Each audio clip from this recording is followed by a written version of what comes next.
If you have a 2003 Toyota Corolla, you probably want to watch this video because I did an install and I want to talk about some things that I found out about that in this video coming up. So stick around and I'll try to help you. If you have a 2003 Toyota Corolla, you're gonna know that these handles right here stick after a while. And if you have kids that really want to get in the car for some reason, they're going to pull in this direction instead of right here, right? So this thing is sticking just a little bit on the inside. So my daughter didn't quite know what she was doing and she pulled this and it yanked the whole thing out of the door. And I got this thing for I think it was like 10 bucks on Amazon. Yeah, it's black, but hey, at least it works. So this is basically what you're gonna look out for. All right, so when you're taking this thing off, I wish that I would have known that this piece right here that's touching the window is actually not actually attached to the window, right? It's being held by this piece here. So that means that when you go to pull this thing out, pull the bottom portion from here, pop those out first, and then lift this whole thing after you have all these little things popped out. Then go ahead and lift this straight up like that. Don't pull on it like this because it'll break the little hooks out that are holding on to this right here, and it's gonna cause you some trouble because that right there, see, it's no longer connected, so it's kind of being pushed. And I have just this kind of wedged in there. It works, but it's wedged in there to kind of stay up against the window. And basically what I have to do is just go buy a whole new one of these or figure out a way to epoxy this thing back onto this door panel. So I wish I would have done that different. Definitely hope you don't do the same thing I did. All right, so when you are going to do this, yes, you do have to pull this whole panel off.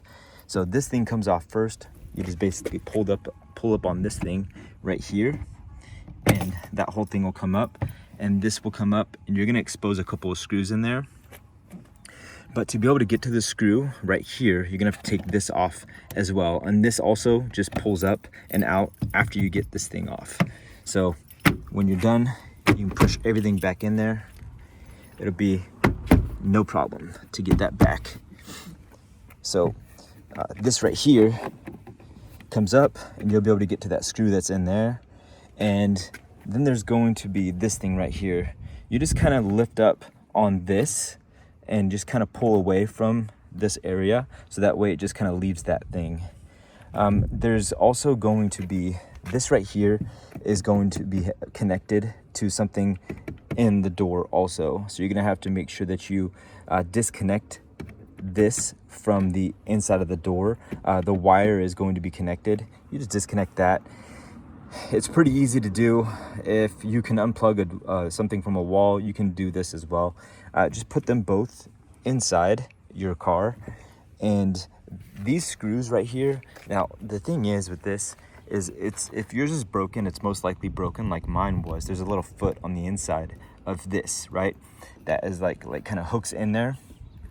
Well, there's not, when you have this off, you're gonna notice that this is all, there's gonna be an open cavity right here.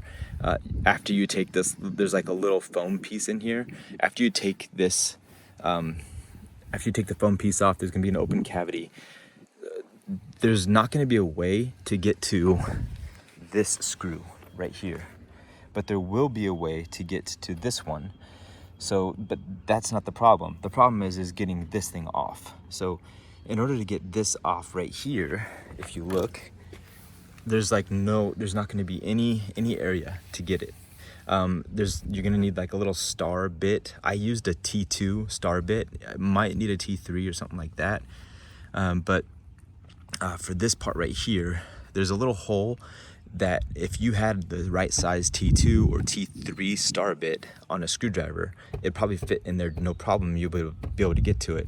But if you don't have something like that, like I didn't, I had to use just a regular T2 bit that was on a screwdriver that was magnetic, and you can take the bits out of it, right? So I went ahead and took these off. You can see the star bit right there, see that? So took these three off, and I pushed this thing down. So the lock function, the lock mechanism right here pushed down inside the door, and I got just enough space in there where I can get a screwdriver through here, and it passed through here and all the way up to there. And then I was able to unscrew that, and making sure that I didn't let the screw fall inside of the door, because that would be kind of hard to get down in there. So that's important. I held on to the outside screw with my fingers, index fingers, with this hand right here, the one that was holding the phone. So held it like that, while I also kept this washer in place. I took this thing off, right? Set it off to the side. I put this inside here and then pushed it into place like that. And it kind of just like lodges itself into place. But in order to do that, there's a piece right inside here that actually doesn't want to go into place in the correct area unless you push this thing back in the position that it is right now, right? You don't have to put the screws back in. You don't need the screws back in, but you do need to have this somewhat in the right position, this whole piece right here in the right position. So that way you can then, while you're still holding on to this right here, right? While you're still holding on to the screw like this, the screw that's on the inside here, you're still holding on to this.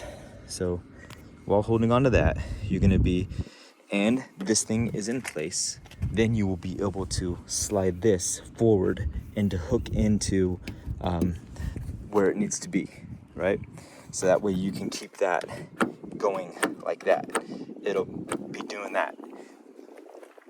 So then you go ahead and get this thing back on there, start screwing that thing back in with the screwdriver going through here after you push this thing down out of the way again, and you get that thing back on the screw. You're pretty much done, and that's it. So if you happen to have the need to replace one of these like I do here, that's gonna eventually break because there's little cracks in that plastic. I don't know if you guys can see that. Those little cracks, stress cracks. I had to replace this one over here. That one's brand new. So I did that while I could, and I didn't have time to replace this one yet. So next, I should have done it. I wish I would have, but I just couldn't. I had to go and do something.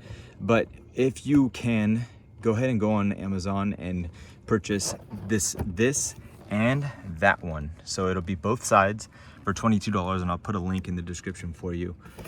You go ahead and just take this thing out.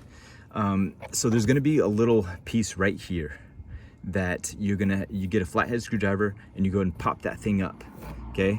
That's holding on to this. It's holding it onto the actual metal part of the door. After you take this out, there's a screw right here I forgot to tell you about. So underneath that flap, there's a screw that you have to undo this panel as well. So with this panel off, finally, you'll be able to get to the tab that's underneath all of this. This is actually holding itself into the door with. So you break that free. The tab might break off, but it's okay because your new one will be just fine. It'll have the new tab. You go ahead and you flip this, you take it away from the door, right? You flip it over, and then you go ahead and take the pieces out that are holding onto the door mechanism that are all attached. You'll see there's wires that are going like this. One wire here, one wire here. They're both connected to this. And I believe they're green and yellow. So just go ahead and slide those out, put them back on the same way you take them off of here. So just do that and push that thing back in there. The tab didn't really want to go in too easily for me. So what I did was I put a socket on here. So I think it was a half socket. It was a smaller one, the 1/2 inch, I believe. And then I got another socket. It could be a hammer or something like that, or whatever you have that's somewhat of a blunt object that can be used as a hammer. And then go ahead and hit that to make it connect up, right? So that way it will finally seat itself into the door. And then you are set. You can go ahead and put everything back on in reverse. And when you go put this panel back on, make sure to lift it up and set it down like this first, like you hanging a shelf in a way. So you push that down in there and make sure everything's all seated, and then go ahead and push these tabs back in all the way around. Don't forget to put your screws in here. So you got to put this in, this screw in, that this screw in here, these two, and then you got to put this back and then this back, and they'll just all snap back into place. After you go ahead and put remember the wires that need to be plugged back into this, so that way this will still work. And I didn't disconnect anything from, I didn't disconnect my battery. I left all that intact, and I did not, let's see, I didn't take any fuses out. You know, I didn't have to replace any fuses. Everything worked fine for me. But if this doesn't work, you might want to check your fuses, because maybe something got blown somehow. Before you end up taking the whole thing apart and checking your wiring and everything, yeah, make sure you didn't blow a fuse somehow. So hopefully this helps. Let me know if you guys got any useful tips from this video in the comments down below. All right, guys, I'll see you in the next one. Take care, bye.